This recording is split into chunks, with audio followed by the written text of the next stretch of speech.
Unboxing the brand new iPad Pro. This is the 12.9-inch display in gray. So the first thing we're gonna do is pull the tab, pull the tab, and the top of the box will come off.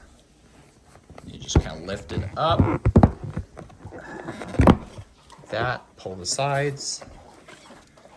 All just kind of comes up. It's Apple's packaging, obviously. Just takes a little work, but it gets there. So there you go, that's off. Then here's the new iPad.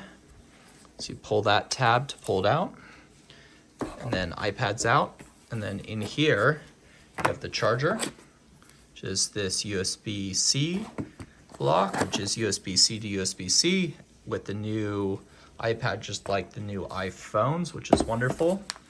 And then you just pull the protective cover off, and boom, brand new iPad Pro in the gray 12.9-inch display. Look at that, it's beautiful. There you go.